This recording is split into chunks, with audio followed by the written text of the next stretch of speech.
আসসালামু আলাইকুম প্রিয় শিক্ষার্থীবৃন্দ, তোমাদের সকলকে স্বাগত জানাচ্ছি আজকের ক্লাসে। এখানে বলছে solve for x, x by 5 is equal to 20 by x. এই ইকুয়েশন থেকে আমাদের সমাধান করে এক্স এর ভ্যালুটি বের করতে হবে। এখন কথা হলো যে সমাধান করার ক্ষেত্রে আমাদের যে বিষয়গুলো আমাদের অবশ্যই খেয়াল রাখতে হবে। বলছে যে solve for x, x by 5 is equal to 20 by x. যখন আমরা সমাধান করতে যাই তখন আমাদের এখানে চলকটা নির্ধারণটা জরুরি। অর্থাৎ এখানে বলছে সলভ ফর এক্স, এক্স এর জন্য সমাধান করতে হবে। তার মানে যদি এখানে solve it x by 5 is equal to 20 by x যদি এটা থাকতো, তাহলে সেক্ষেত্রে আমরা বুঝতাম যে এখানে এক্স এর ভ্যালুটি বের করতে বলা হয়েছে। বাট এখানে যদি এরকম থাকতো যে এখানে এক্স আছে এবং এর পাশাপাশি হয়তো বলতো এখানে এ আছে বা পি আছে, এরকম যদি কোনো কিছু থাকে, তাহলে সেক্ষেত্রে কিন্তু বিষয়টি আমাদের জন্য গুরুতর হবে। মানে বিষয়টি আমাদের জন্য নেগেটিভ আসতে পারে। অর্থাৎ আমরা বুঝতে পারবো না যে আসলে কার ভ্যালুটি এখানে বের করতে বলা হয়েছে। তো যদি এরকম থাকলো যে এখানে solve it x by 5 is equal to 20 by x, তার মানে এখানে আমরা এক্স এর ভ্যালুটি আমরা বের করতে যাব। আচ্ছা, যদি এরকম থাকে সলভ ইট বললো যে এখানে এ, তাহলে কিন্তু আমরা ক্লিয়ার না যে এখানে আমরা কার ভ্যালুটি বের করবো, এখানে এক্স এর ভ্যালু বের করবো নাকি এ এর ভ্যালু বের করবো। তো এই বিষয়গুলো কিন্তু আমাদের খেয়াল রাখতে হবে। আচ্ছা, যদি এরকম বলে যে সলভ ফর এক্স, তাহলে আমরা এক্স এর ভ্যালুটি বের করব। যদি এরকম বলে যে সলভ ফর এ, সেক্ষেত্রে কিন্তু আমাদের এ এর ভ্যালুটি বের করতে হবে। তাই জন্য যখন আমরা কোনো ইকুয়েশন আমরা সলভ করতে আমাদের বলা হবে, আমরা অবশ্যই সেক্ষেত্রে বা সেখানে অবশ্যই আমাদের চলকটি আমাদের নির্ধারণ করতে হবে, বা এখানে কার ভ্যালুটি বের করতে বলা হয়েছে এটা আমাদের নির্ধারণ করতে হবে। আচ্ছা, এরপরে এই সমাধান করার ক্ষেত্রে আমরা এখানে কিছু কিছু বিষয় আমাদের লক্ষ্য করতে হবে। এখানে আসলে মিডল টার্ম যায় কিনা, বা এখানে এ স্কোয়ার মাইনাস বি স্কোয়ারের সূত্র প্রয়োগ হয় কিনা, অথবা আমাদের এখানে যে চলকটির কথা বলা হয়েছে সেই চলকটা অবশ্যই আমাদের বাম সাইডে সবসময় রাখতে হবে, এবং চলকের বাইরে যেগুলো আছে ধ্রুবক পদ বা গুণাকারে যাই থাকুক না কেন, আমরা সবসময় চলকটা বামে রাখবো এবং বাদ বাকি সবগুলো আমরা ডান পাশে দিয়ে দেবো। এই বিষয়গুলো আমাদের খেয়াল রাখতে হবে। তো এখানে হচ্ছে solve for x, x by 5 is equal to 20 by x. এখন আমাদের তো এখানে উল্লেখ করে দিয়েছে যে এক্স এর জন্য সমাধান করো। ওকে, তাহলে আমরা কি করতে পারি, আমরা আর গুণ করতে পারি, বা এক্স আর এক্স গুণ করলে এক্স স্কোয়ার হয়, 5 আর 20 গুণ করলে কত হয়, 100 হয়। অর্থাৎ 5 গুণ 20, দ্যাট মিনস 100।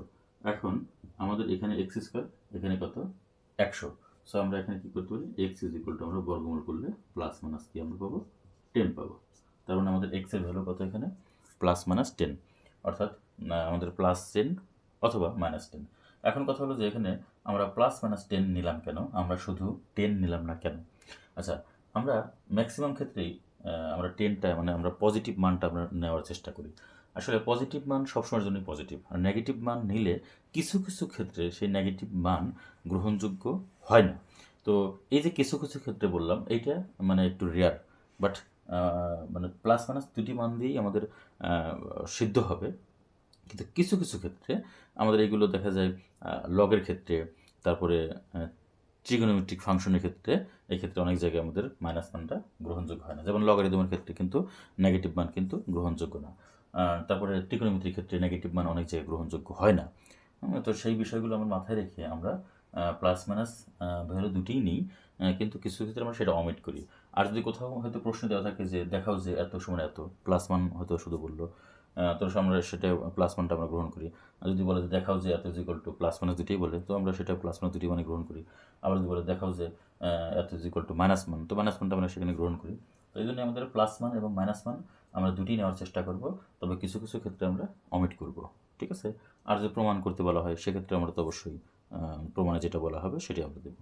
তাহলে এখানে এক্স এর ভ্যালু প্লাস মাইনাস কত, 10। এখন প্লাস মানের জন্য আমাদের এটা সিদ্ধ হয় কিনা আমরা একটু দেখি। যেমন এইখানে এখানে যদি আমরা এক্স এর ভ্যালু কত, 10 যদি নেই, তাহলে নিচে কত, এখানে 5 ইজ ইকুয়াল টু কত, এখানে 20 বাই কত, 20 বাই 10।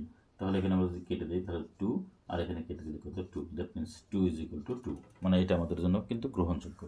আচ্ছা, এবার যদি আমরা এক্স এর ভ্যালু যদি আমরা -10 নেই, সেক্ষেত্রে কি হবে? -10 বাই কত 5 ইজ ইকুয়াল টু কত 20 বাই কত -10। ওকে, তাহলে এখানে কত আসবে 2, আর এখানে কত আসলো? এখানে 2, এখানে মাইনাস প্লাস প্লাস কেটে দিলাম, তাহলে 2 ইজ ইকুয়াল টু 2। এক্ষেত্রে কিন্তু আমাদের ভ্যালুটি ঠিক আছে। এই জন্যই আমরা এই বিষয়গুলো খেয়াল করবো। আমরা যেখানে প্লাস মাইনাস ভ্যালু আমাদের নিলে চলবে সেটা তো অবশ্যই আমরা নিবই, কিন্তু কিছু কিছু জায়গায় প্লাস মাইনাস ভ্যালু যখন আমরা নিতে পারি, যেমন আমার লগারিদমের ক্ষেত্রে কিন্তু কোনোভাবেই কিন্তু আমরা মাইনাস ভ্যালুটা কিন্তু নিতে পারি না, কারণ লগারিদমের ক্ষেত্রে মাইনাসটা সবসময় অমিট করা হয়, মানে লগারিদম এক কথা ঋণাত্মক ভ্যালুর জন্য লগারিদম হয় না, ঠিক আছে? এবং কিছু কিছু ট্রিগোনোমেট্রিক ভ্যালুর জন্য আমাদের মাইনাস মানটা গ্রহণযোগ্য হয় না। সো আমরা এখানে এই বিষয়গুলো খেয়াল রাখবো। আর সলিউশন করতে বললে অবশ্যই আমরা মনে রাখবো যে এখানে আমাদের চলকটা নির্ণয় করতে হবে। চলকটা যদি বলে দেয় তাহলে তো কোনো সমস্যা নেই, যদি না বলে দেয় সেক্ষেত্রে কিন্তু আমাদের একটু দেখতে হবে যে এখানে হয়তো এক্স এবং এ আছে বা বি আছে, তাহলে আমাদের কোনটির ভ্যালু বের করতে হবে। যদি আমাদের এখানে এইটা বলবে, যে এখানে বললো এ, বলছে সলভ ফর এক্স, তাহলে সেক্ষেত্রে আমরা কীভাবে এটা সলভ করতে পারি? তাহলে আমরা x a is equal to কি লিখতে পারি? X a is equal to কত 100, আর এক্স ইজ ইকুয়াল টু কত হবে তখন? এই যে 100 by a, x is equal to x is equal to কত হবে? 100 বাই এ, ঠিক আছে? তাহলে এখানে আমাদের কিন্তু আর প্লাস মাইনাস ভ্যালুর কিন্তু কোনো হিসাব আসবে না। ওকে, আমাদের এক্স ইজ ইকুয়াল টু কত হবে? 100 বাই এ, এটাই আমাদের এখানে কিন্তু এক্স এর ভ্যালু, ঠিক আছে? এই বিষয়গুলো আমরা মাথায় রাখবো। আবার যদি এখানে বলে যে এখানে হয়তো বললো এখানে ভি বললো, তা সলভ ফর এক্স, তো সেক্ষেত্রে আমরা কী করতে পারি? সেক্ষেত্রে আমরা অবশ্যই লিখতে পারি যে এ এক্স বা এক্স ইজ ইকুয়াল টু কত 20b, তাহলে এক্স ইজ ইকুয়াল টু কত 20b বাই কত এ, এটি কিন্তু আমাদের এখানে ভ্যালু। তো এই বিষয়গুলো আমরা অবশ্যই খেয়াল রাখবো। আমি আমার প্রাণপ্রিয় শিক্ষার্থীবৃন্দ এবং আমার গণিতপ্রেমী সকল ভাই বোনদের উদ্দেশ্যে বলছি যে তোমরা অবশ্যই এই চলকটা নির্ধারণ করাটা আগে শিখবে। এরপরে একটি সমীকরণ সমাধান করতে গেলে সেখানে আমাদের ওই সমীকরণ সমাধানের ক্ষেত্রে আমাদের যে থিওরি যদি প্রয়োজন হয় সেই থিওরিগুলো আমাদের বা ফর্মুলাগুলো আমাদেরকে বুঝতে হবে। এবং আমরা অবশ্যই এটা জানি যে আমাদের যে যার মানটা চাওয়া হয় সেটা সবসময় বামে থাকে, আর মানগুলো সবসময় ডানে গিয়ে বসে। এই জন্যই আমাদের এখানে যেমন এক্সের ভ্যালু বলা হয়েছে, তো অবশ্যই এক্সটা আমরা সবসময় বাম পাশে রাখার চেষ্টা করবো।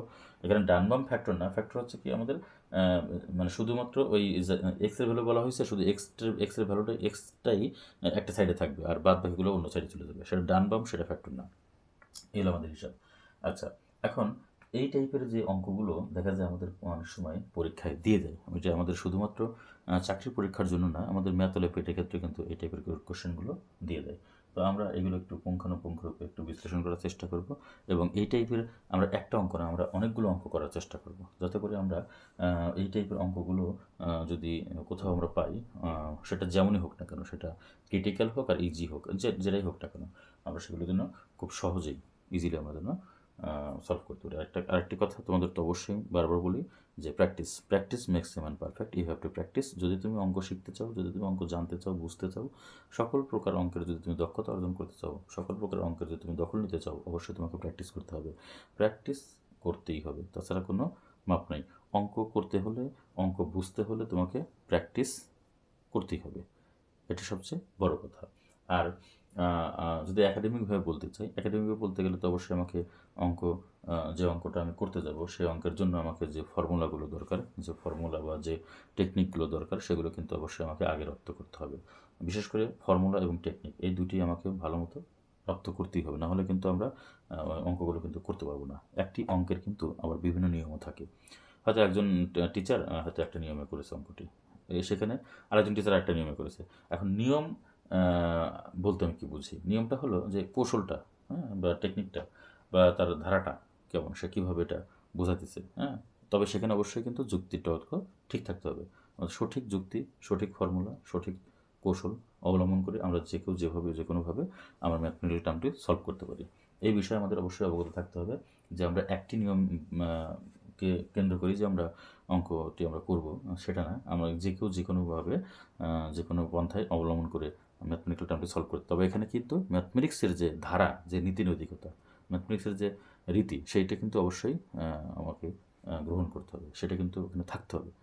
এই জন্যই আমরা এই বিষয়গুলো একবারে প্রত্যেকটা বিষয়ে আমরা পুঙ্খানুপুঙ্খরূপে আমরা বোঝার চেষ্টা করব এবং মনে রাখার চেষ্টা করব।